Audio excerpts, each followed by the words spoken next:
est à un autre niveau. J'aimerais qu'on regarde le cas d'une citoyenne canadienne, journaliste, auteur, une personne qui a dénoncé les extrémistes islamiques notamment, et qui a porté une plainte envers le SCRS. Donc j'aimerais parler des plaintes, qui a porté une plainte envers le SCRS, parce que le SCRS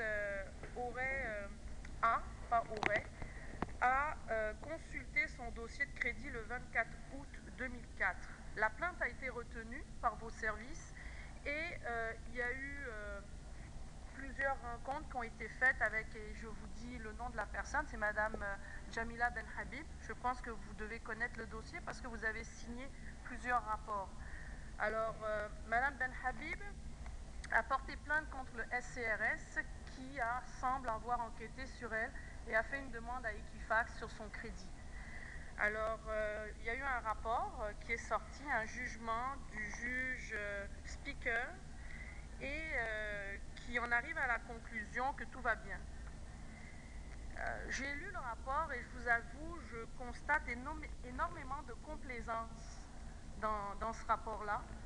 Et j'en suis arrivée à me poser la question si le comité de surveillance traite correctement des plaintes.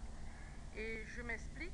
D'une part, dans un document où il y a une entrevue avec les différents partis en anglais, parce que Mme Ben Habib n'a pas pu avoir le service en français, ce qui est inacceptable pour une institution fédérale.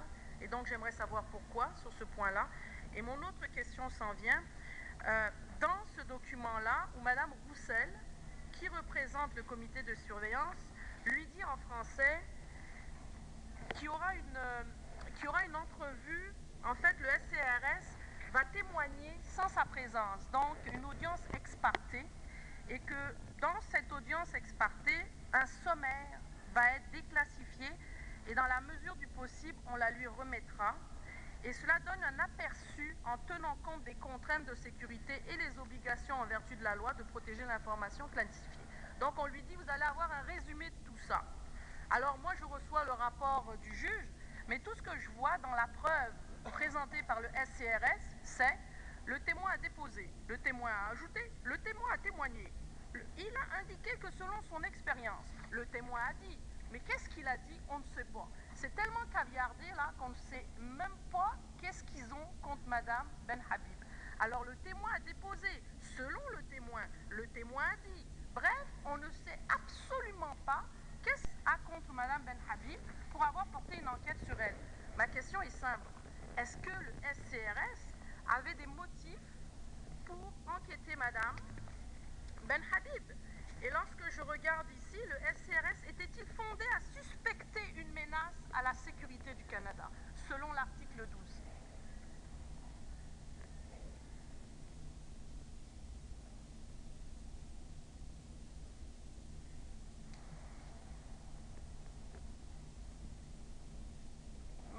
Madame Pollack, j'espère que ça ne compte pas sur mon temps. Monsieur le Président, le silence...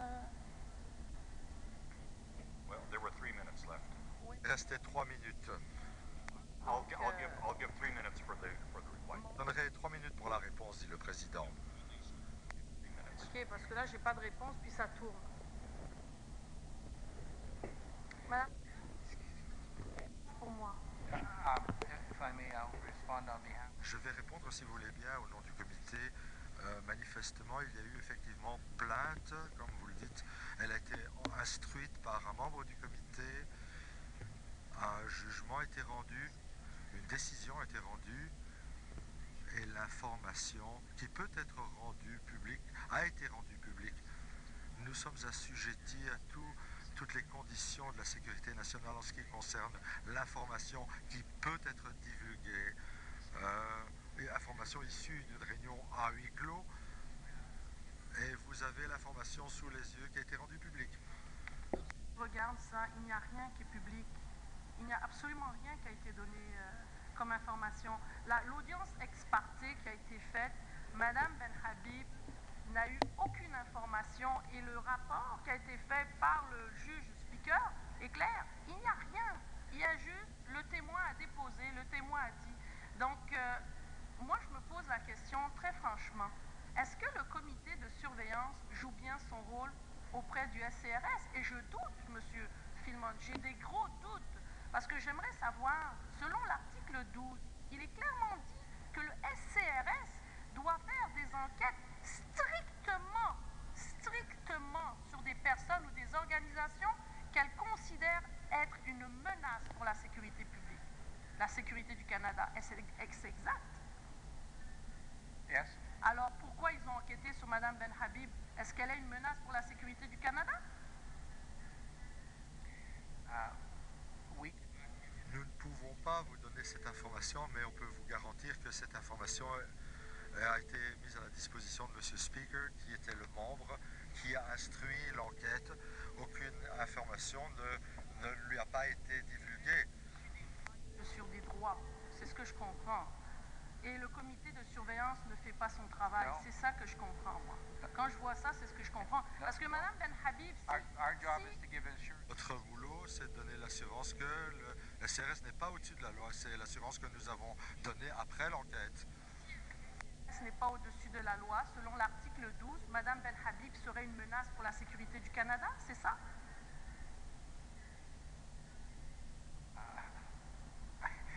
Vous ne pouvez pas répondre. Très bien. J'aimerais savoir pourquoi... La réponse est qu'il y a eu une enquête. Et nous avons l'assurance que le CRS a respecté la loi. Le CRS se permet d'enquêter sur tout le monde, n'importe comment. Mais j'aimerais savoir, monsieur...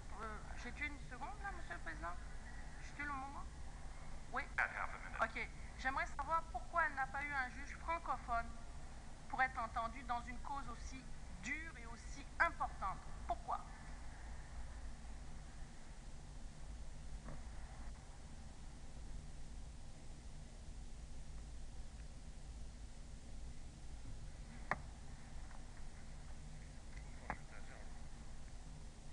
Ça va, c'est un juge francophone?